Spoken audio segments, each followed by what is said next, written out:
de las vías metabólicas del cuerpo. Los 4 grupos serían diabetes tipo 1, tipo 2, la secundaria y la gestacional, ¿no?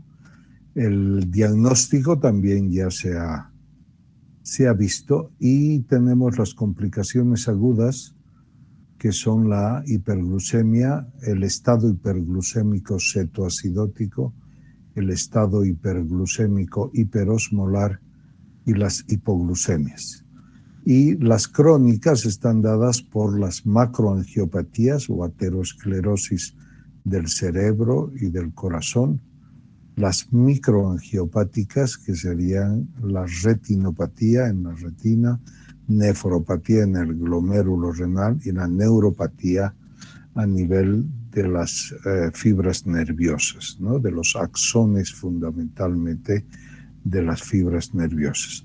En conjunto, ambas, tanto las macro como las microangiopatías, dan pie a lo que es la aparición del pie diabético.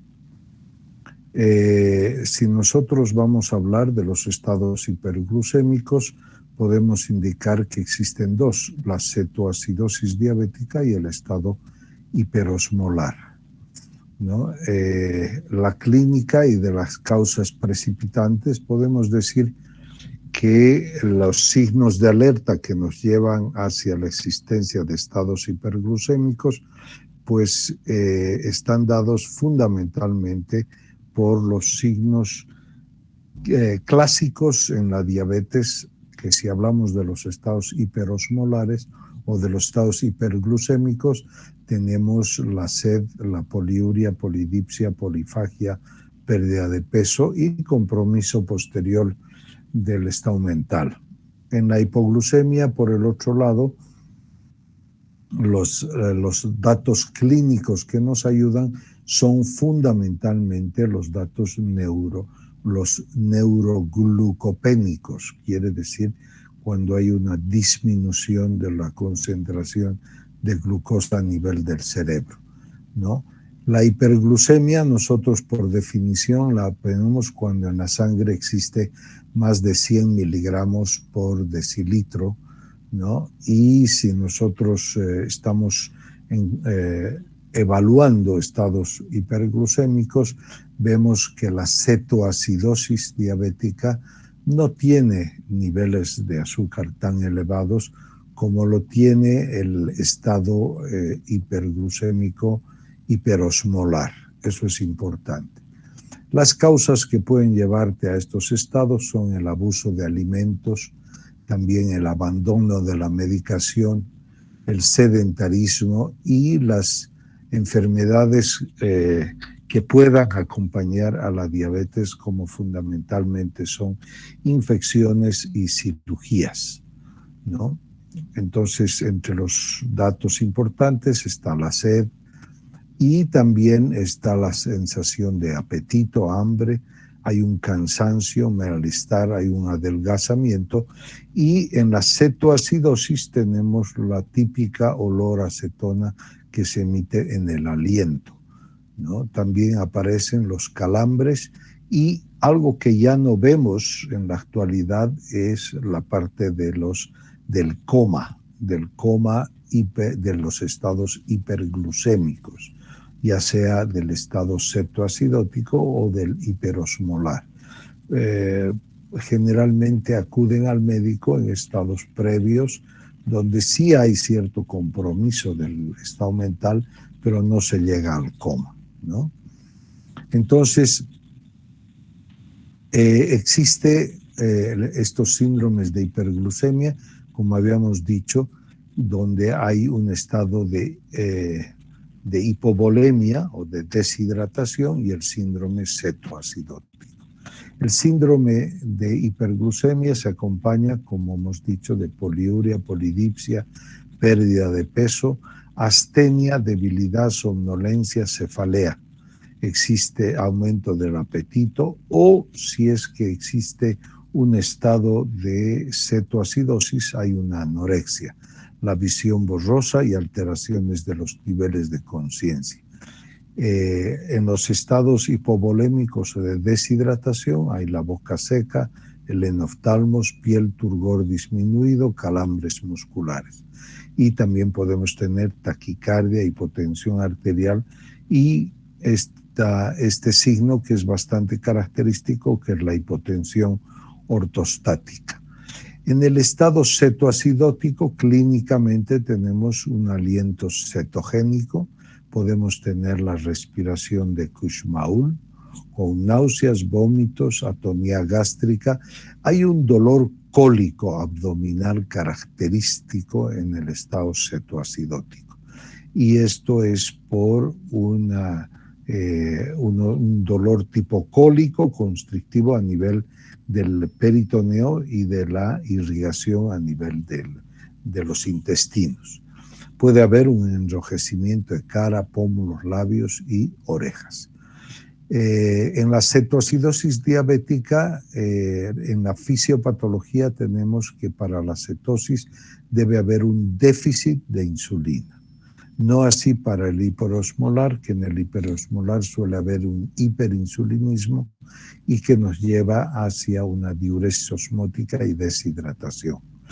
Aparte en la cetosis, aparte del déficit de insulina, hay un aumento de las hormonas contrainsulares, hay un aumento del glucagón, lo que empeora la hiperglucemia, hay un aumento de la glucogenólisis, de la neoglucogénesis, con disminución del uso de la glucosa porque hay un déficit de insulina, lo cual persiste y permanece la hiperglucemia.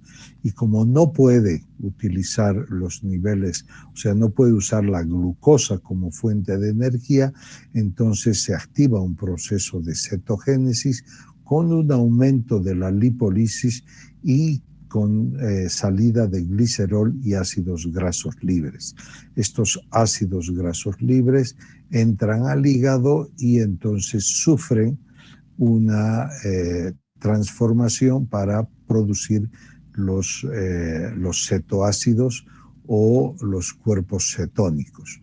Estos cuerpos cetónicos que son el acetoacético, el beta-hidroxibutírico y la cetona, ¿no? Entonces, estos ácidos grasos, estos cuerpos cetónicos son los que van produciendo y llevan hacia una acidosis metabólica.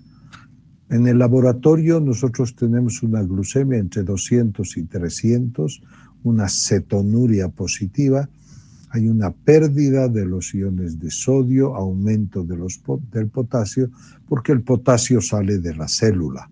Y esto por un aumento de la salida de los hidrogeniones en general y que es llevado por la cetoacidosis. El anion gap está aumentado y en la gasometría nosotros podemos encontrar un pH menor a 7,3, ¿no? En ocasiones puede llegar a 7,2 y inclusive a 6,9 en algunos casos. Hay una pérdida del ion bicarbonato que disminuye de los niveles de 18 miliequivalentes litro y hay una osmolaridad que supera los 290 miliosmoles litro. Nosotros, mediante esta fórmula, podemos calcular la osmolaridad plasmática, que es de mucha utilidad. Y la fórmula es la suma del sodio más el potasio por 2, más la glucemia entre 18, más el nitrógeno ureico entre 2,8. Y eso nos da miliosmoles litro. Y de ahí nosotros podemos calcular el déficit de líquido del paciente. Para buscar la etiología podemos determinar lo que es el hemograma, el parcial de orina y varios cultivos, el electrocardiograma, ¿no? En el estado hiperosmolar nosotros tenemos que fundamentalmente esto ocurre en las personas mayores, es de inicio lento y sobre todo cuando se diagnostica la diabetes de manera reciente. Esto se da también por un abandono del tratamiento, lo cual conduce a una hiperglucemia. Esta hiperglucemia lleva a una diuresis osmótica. Esta diuresis osmótica va deshidratando al paciente. Generalmente el diagnóstico se lo hace un poco tarde, cuando el paciente ya ha estado en un estado de deshidratación un tanto prolongado. Los síntomas neurológicos, hay sintomatología neurológica, inclusive signos focales, o pueden llevar a presentar convulsiones.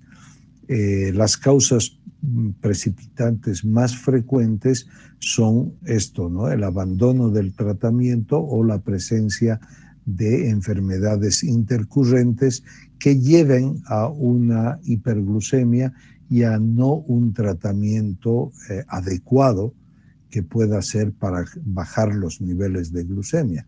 En este caso, los niveles de glucemia son sumamente altos, pasan los 600 miligramos por decilitro, inclusive pueden superar 1000 o 1200 miligramos por decilitro. La mortalidad es elevada porque es una afección que ocupa a la gente mayor, ¿no? Causas precipitantes: el consumo de alcohol, alguna encefalopatía, el mal uso de la insulina, o cuando hay sobredosis de algunos medicamentos, o la presencia de uremia. También nosotros tenemos, cuando hay accidentes, procesos infecciosos en pacientes con psicosis, pacientes que convulsionan y pacientes que tienen algún síncope cerebral, ¿no? El laboratorio, en el estado hiperosmolar, la glucemia es bastante alta, entre 850 y 1300.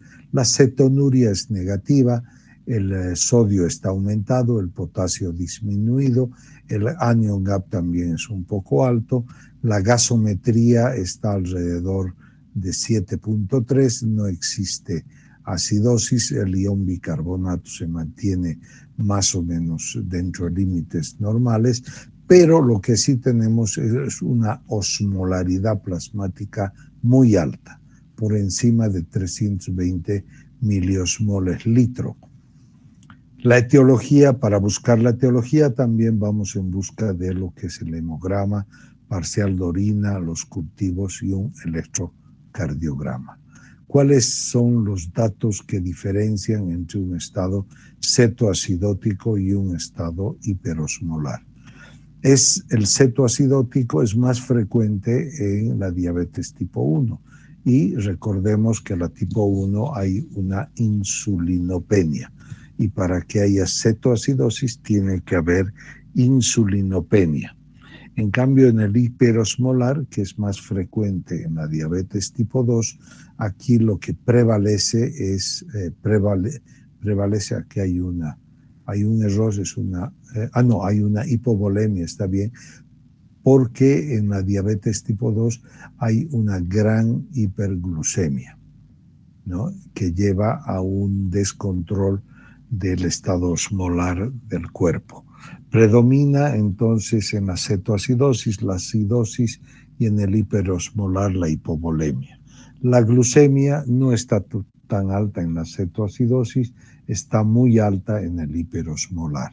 La osmolaridad puede estar discretamente alta, pero en el hiperosmolar está muy alta. Las cetonas o cetonas en orina están altas, y en el hiperosmolar pueden estar normales o discretísimamente altas.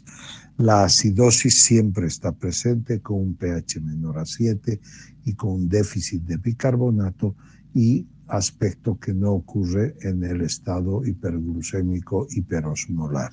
El nivel de conciencia no se la pierde tanto, pero sí en el hiperosmolar hay un estado de deshidratación con compromiso del nivel de conciencia. En alteraciones de la conciencia debemos tener precaución cuando la osmolaridad es de 320, porque si nosotros damos un tratamiento de rehidratación donde podamos bajar de manera rápida la osmolaridad, entonces puede haber y desencadenarse un edema a nivel cerebral que puede comprometer el nivel de conciencia. Los síntomas del sistema nervioso central focales pueden ser transitorios. Las infecciones inicialmente pueden no haber fiebre, inclusive puede haber algo de hipotermia, por lo tanto debemos tener esto presente, no descartar un proceso infeccioso si es que el paciente no presenta hipertermia. El dolor abdominal que no se resuelve al buscar y a veces nos lleva a causas quirúrgicas y vamos a operar. Es importante saber que en la cetoacidosis hay un dolor cólico abdominal que semeja un abdomen agudo. Ha habido muchas cirugías abdominales buscando la causa y se trataba simplemente de una cetoacidosis. Y también recordar que puede haber un aumento de la amilasa sin desarrollar un proceso de pancreatitis, ¿no? El tratamiento, la fluidoterapia en el cetoacidótico es en base al ringelactato siempre con un flujo de 1000 cc cada 8 horas y de acuerdo a la osmolaridad hay que ir corrigiendo cada 4 a 6 horas. En el hiperosmolar nosotros tenemos el paso de 1000 cc a chorro en la primera hora y entre la segunda y la cuarta hora entraría el segundo litro y después cada 8 horas pasar en 1000 cc de acuerdo al cálculo de la osmolaridad, de acuerdo a la osmolaridad plasmática. El uso del potasio hay que pasar siempre en el cetoacidótico porque en el cetoacidótico hay una hipopotasemia, pero esta hipopotasemia hay una hiperpotasemia porque hay una salida del potasio intracelular. Y con el uso de la insulina, entonces nosotros reintroducimos potasio a la célula y podemos tener una hipopotasemia. Entonces, y desarrollar una hipopotasemia. Entonces, siempre habrá que dar potasio en el tratamiento junto con los líquidos. En el hiperosmolar, el tratamiento de potasio será de acuerdo al ionograma. El bicarbonato, aquí es muy importante recordar que solo se da si es que el pH está en 6,9. Inclusive en 7,1 no damos bicarbonato porque el cuerpo lo regula mucho mejor que nosotros, dando líquido, dando potasio y dando insulina. O sea que con eso el ion bicarbonato se va recuperando y hay una compensación a nivel de la respiración, que hace que evidentemente pues la acidosis se pueda ir compensando. La insulinoterapia, el bicarbonato no se da en el estado hiperosmolar. La insulinoterapia se da un tratamiento en el cetoacidótico y también en el hiperosmolar por vía endovenosa con bomba de autoinfusión. Esta bomba de autoinfusión en el cetoacidótico será entre 4, 6 o 7 unidades por hora y en cambio en el hiperosmolar es mucho más bajo para evitar la caída brusca de los niveles de glucemia que llevan hacia lo que es un estado de edema cerebral. Y antibióticos se utilizarán en caso de que se necesiten o se detecte problemas infecciosos. ¿Qué pasa con la hipoglucemia? La hipoglucemia es y permanece como la causa iatrogénica más común y seria en diabéticos. ¿Qué quiere decir? Que la hipoglucemia pues la podemos producir los médicos, la puede producir el paciente y se constituye en algo repetitivo con demasiada frecuencia la aparición de la hipoglucemia. La definición de hipoglucemia es cuando la glucosa plasmática cae por debajo de 65 miligramos por decilitro o 60 miligramos por decilitro. Existe ya una gluconeutropenia cuando la glucemia está por debajo de 40 miligramos decilitro. Existen síntomas adrenérgicos como sudoración, palidez, taquicardia, glucemias entre 50 y 60. Y también existe la secreción de hormonas contrarreguladores cuando baja de 60 a 65. Es decir, son hormonas como el cortisol, por ejemplo, que sale para evitar el consumo de glucosa en el cuerpo, retener glucemia en el cuerpo. La hormona de crecimiento también juega este papel, junto con el cortisol, cosa de aumentar los niveles de glucosa en sangre. Entonces, por debajo de 60 es la hipoglucemia, en 60 y 65, 60 y 50 están las hormonas contrarreguladoras, el cortisol, la hormona de crecimiento. Por debajo de 50 estarán ya los síntomas adrenérgicos, las catecolaminas, y por debajo de 40 estará ya las alteraciones de una neuroglucopenia que se produce. Una hipoglucemia severa es por debajo de 30 miligramos por decilitro, que se acompaña de convulsiones o de coma. Y esto obviamente requiere una ayuda inmediata. Se da mucho en las diabetes mellitus tipo 1. La hipoglucemia es de fácil solución, pero no siempre es de fácil prevención. La hipoglucemia, que se la reconozca, es sencilla si el paciente sobre todo está consciente. En caso de que el paciente no esté consciente, el tratamiento es un poco más complicado porque debemos buscar colaboración para tratamiento endovenoso. Cosa de que si no tenemos glucagón a mano, entonces que se puede dar por vía subcutánea, el tratamiento hay que buscarlo por vía endovenosa. En caso de no tener vía endovenosa, entonces habrá que hacer la vía oral con el depósito de dextrosa o de azúcar a nivel de los carrillos, ¿no? Entonces la hipoglucemia se produce por una disminución de los niveles de glucosa en sangre, ¿no? Esto puede ocurrir porque hay una reducción en la alimentación, porque ha utilizado demasiada insulina o porque ha hecho mucho ejercicio físico.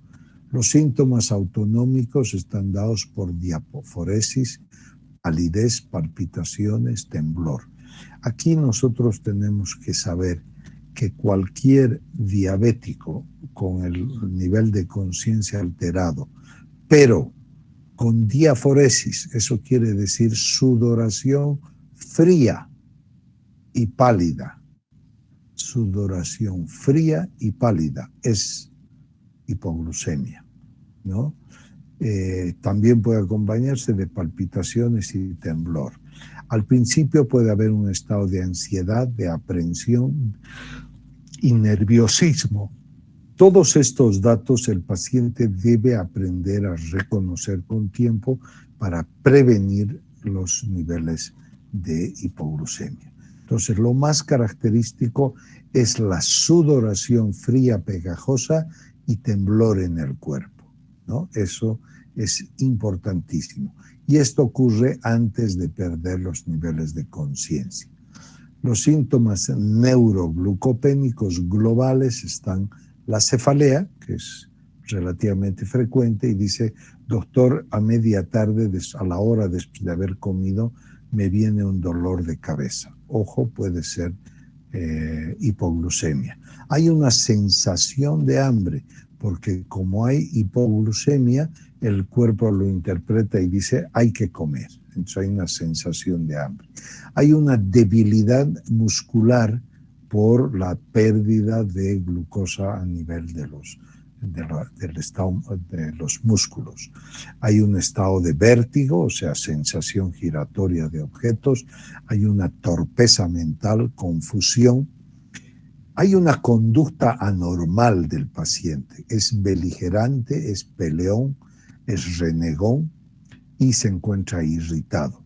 Y de ahí pasa a un estado de somnolencia o convulsiones y un estado comatoso. Aquí sí se ven los estados comatosos con relativa frecuencia en las hipoglucemias, no así en los estados hiperglucémicos. Los síntomas focales, visión borrosa o diplopía, parestesias, disartria, dificultad en la pronunciación, acúfenos y puede haber hasta llegar a estados de hemiplegia o de hemiplegia. En ocasiones sin síntomas que precedan, hay una sensación de mareo o incluso se presentan estados de confusión mental o hasta pueden haber desmayos y pérdida de conocimiento. En cada crisis hipoglucémica hay muerte neuronal. Eso hay que tener presente. Por eso nos preocupamos de que los pacientes no tengan este tipo de complicaciones. Porque con cada crisis hipoglucémica hay una destrucción neuronal. Puede dañar el cerebro, mucho cuidado en los niños. Es también dañino para el feto y peligroso en los ancianos, puesto que ya de hecho su circulación cerebral está comprometida y si a eso de falta de sangre le añades falta de azúcar, pues puedes llevar a un infarto cerebral o un infarto de miocardio, ¿no? Acá sí se pueden observar convulsiones, ¿no? O sea, pérdida de conocimiento y convulsiones. Hay hipoglucemia sin síntomas clásicos y cada persona tendrá que aprender a reconocer que cuando tiene cierta sintomatología por haber dejado de comer, por haberse equivocado en la medicación, por haber hecho más ejercicio, tiene que tener su glucómetro capilar y controlarse cuando tenga esta sintomatología y verificar si realmente en el momento hay una hipoglucemia. Porque si uno demora media hora o una hora en hacerse una determinación de azúcar, ya el cuerpo ha soltado glucógeno y ha soltado glucosa del hígado para compensar esa hipoglucemia, ¿no? Pueden haber ya en los pacientes antiguos falta de reacción adrenérgica, es decir, ya no transpiran, no sudan, no se dan cuenta y de pronto se ven con pérdida de conocimiento. Puede haber hipotensión, ¿no? Por afectación de la neuropatía autonómica. Toda alteración de conciencia o síntomas focales neurológicos hay que descartar que no sea una crisis hipoglucémica. Entonces, la hipoglucemia es porque no capacitamos bien al paciente para que reconozca los síntomas. Por ejemplo, son pacientes que se alimentan a destiempo o no tienen horario. Son pacientes que consumen alcohol sin comer nada. O son pacientes, ya sea por limitación o por desconocimiento, que hay error en la administración de medicamentos, ya sea sulfonilureas o ya sea insulina. O pacientes que están haciendo ejercicio intenso, jóvenes que se van a jugar fútbol y pueden desarrollar crisis de hipoglucemia en medio partido. Es importante el conocer los signos de alerta y esto transmitirlos. Lo que dicen, sobre todo en la escuela de endocrinología, no puede haber un endocrinólogo que no se haya sometido a sí mismo a una hipoglucemia insulínica, es decir, el inyectarse insulina en vena y bajar la insulina hasta 30, 20, donde nosotros tengamos afectado y sepamos cómo siente el diabético que es una crisis hipoglucémica. Pues las causas de hipoglucemia severa y frecuencia, el uso de la insulina humana, o sea, cuando se está empezando a utilizar insulina humana, esto ocurría antes, cuando de insulina porcina empezábamos a utilizar insulina humana, control estricto, especialmente en pacientes con mal control y severo o crónico. En los pacientes desnutridos puede haber estas hipoglucemias severas, en complicaciones digestivas o en pacientes con insuficiencia renal. Pacientes con enfermedad hepática, el hígado no puede producir glucosa, suprarrenal, la suprarrenal no puede producir cortisol, hipotiroidea, la respuesta adrenérgica es muy tardía, o el consumo de drogas, ¿no? Eso es importante. Hay en la fisiopatología de la hipoglucemia severa, hay una alteración de los mecanismos de contrarregulación, cortisol, hormona de crecimiento, en cierta medida la prolactina, o cuando hay una neuropatía autonómica que no se reconocen los síntomas adrenérgicos, hay una menor sensibilidad a los estímulos adrenérgicos en los pacientes diabéticos antiguos, ¿no? Y cuando hay alteraciones de anticuerpos antiinsulina, antirreceptor de insulina, entonces se puede mal utilizar la insulina, se administra mucha cantidad y de momento puede sobrevenir alteraciones de la insulina o de la glucemia. Y vean y tengan esto presente, esta figura presenta, que el estado hiperglucémico va llevando a trastornos de la conciencia al paciente, es como una caída en paracaídas, es decir, día a día. De ahí es que cuando nosotros tenemos a un paciente inconsciente, nosotros no dudamos, y si sabemos que es diabético y puede estar con problemas de glucemia, el hecho que le demos más glucosa no pasa nada, porque las alteraciones de la hiperglucemia las podemos combatir con calma. No así cuando el paciente está en hipoglucemia, ¿no? Que es como una caída libre y que debe darse tratamiento de manera importante. ¿Cuáles son las complicaciones crónicas?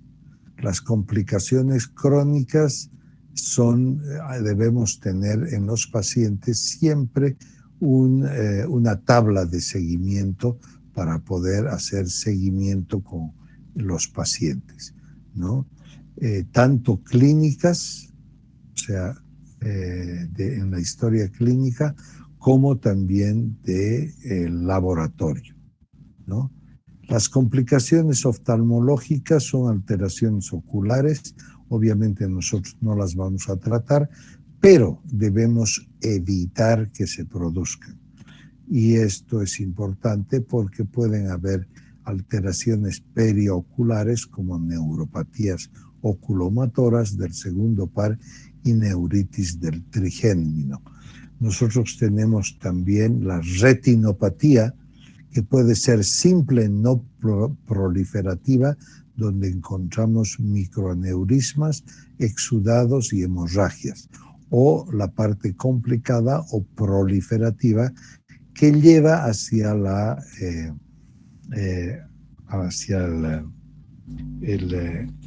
el desprendimiento de la retina, ¿no? Esto es importante recordar, que la retinopatía ya complicada o proliferativa, pues puede llevar a a la lesión retinial de salida. Y también nosotros podemos tener a nivel de la retina la maculopatía, es decir, la necrosis y afectación de la mácula en la retina. También puede haber catarata, puede haber glaucoma e infecciones de la córnea. Entonces, al paciente inicialmente se le puede hacer revisiones cada 5 años y luego a partir del 10º año ya de evolución de su enfermedad hay que hacer cada 2 años. Y si ya tiene alteraciones, ya sea por mal control, por una hipertensión arterial o dislipidemias, entonces los controles son semestrales. ¿Qué hay que hacer? Medir la agudeza visual, el fondo de ojo con pupila dilatada, la tonometría y en ocasiones angiografía, fotocoagulación, vitrectomía o criocoagulación. No hay que esperar los síntomas, sino hay que mandar al paciente a un control periódico, ¿no? ¿Cuáles son las complicaciones renales? Pueden estar presentes desde el momento del diagnóstico inicial. Es la principal causa de muerte de los diabéticos, la insuficiencia renal crónica, y recordar que el 10% de las nefropatías no son por diabetes. La nefropatía diabética requiere una evaluación renal propiamente, es decir, ir midiendo la filtración glomerular de manera periódica. Existen factores agravantes como las infecciones urinarias, la obstrucción prostática, la vejiga neurogénica y las drogas neurotóxicas. La nefropatía diabética se da cuando hay un aumento, inicialmente hay un aumento del filtrado glomerular renal. Es decir, la primera etapa, el primer elemento que nos diga que ahí está empezando la nefropatía, esto es por una excesiva producción de hormona de crecimiento y hay un aumento del filtrado glomerular, ¿no? Después vamos viendo que la aparición de la microalbuminuria en orina de 24 horas, pues también ya es el segundo paso que nos indica que hay ya un daño glomerular, ¿no? La nefropatía clínica irreversible se da cuando ya hay una macroalbuminuria y la aparición del síndrome nefrótico con lo que es una hipoalbuminemia y una albuminuria, ¿no? El síndrome nefrótico todavía mantiene el filtrado glomerular más o menos presente, pero cuando el aclaramiento de la creatinina baja de 70 cc minuto, entonces ya podemos empezar a sospechar que la nefropatía y la insuficiencia renal está en camino. La insuficiencia renal crónica avanzada es cuando hay un aclaramiento de creatinina entre 25 a 30 cc por minuto. Y la falla renal terminal cuando el aclaramiento cae de 10 o la creatinina sérica sube de 3.4. Para esto nosotros tenemos que hacer controles de parcial de orina frecuentes y verificar si no hay una macroproteinuria o la aparición de la microalbuminuria con cintas, y si es positiva, repetir cada 2 meses por 6 meses, ¿no? Si el valor es más de 2 cruces. También la determinación de creatinina, y ahora ya podemos determinar el aclaramiento de creatinina con determinaciones, vamos a decir, en orina casual, ¿no? Y si existe ya proteinuria, entonces deberemos hacer una determinación en orina de 24 horas de creatinina, urea, sodio, cloro, potasio, ¿no? Es importante. Cuando nosotros vayamos a determinar la proteinuria, verificamos que la mujer no esté en su regla, que no haya infección de orina, que el paciente no esté en insuficiencia cardíaca, no esté febril, que no esté en un gran descontrol metabólico y que no haya tenido relaciones sexuales el día antes. Los pacientes de alto riesgo se producen por mal control metabólico o en aquellos con hipertensión arterial mantenida, persistente, ¿no? Las infecciones urinarias frecuentes son factores de riesgo importantes. Las vejigas neurogénicas que retienen mucha orina e infectan la orina y la vía urinaria, o la obstrucción por adenoma prostático. Las complicaciones neurológicas son un poquito más variadas, son más frecuentes y precoces en las complicaciones. Es decir, la neuropatía diabética es la complicación crónica más frecuente que hay, ¿no? Es la más precoz también. Y con un buen control metabólico, al asustarse, al haber la neuropatía, esta revierte, ¿no? Pero son las más molestosas. ¿Cuál es la causa principal de las lesiones de los pies? La neuropatía diabética. Muy relacionado la neuropatía con los niveles o grado de control metabólico. El diagnóstico clínico es tardío, para eso existen unos filamentos que se estimulan chocando en el pie, y estos filamentos nos traducen si ya hay trastornos de la sensibilidad del cuerpo. Generalmente la neuropatía diabética acompaña a las otras complicaciones. Hay una alteración de la sensación vibratoria, y esto lo podemos verificar con el uso de la prueba del diapasón.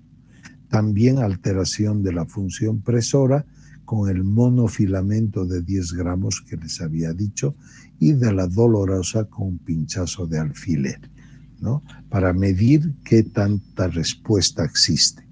También nosotros podemos medir mediante la obtención de los reflejos rotuliano y aquiliano, que generalmente van desapareciendo en las neuropatías diabéticas, y determinar la pérdida de fuerza cuando se pueden medir con unos goniómetros, que se llama, ¿no? La fuerza de cierre del puño.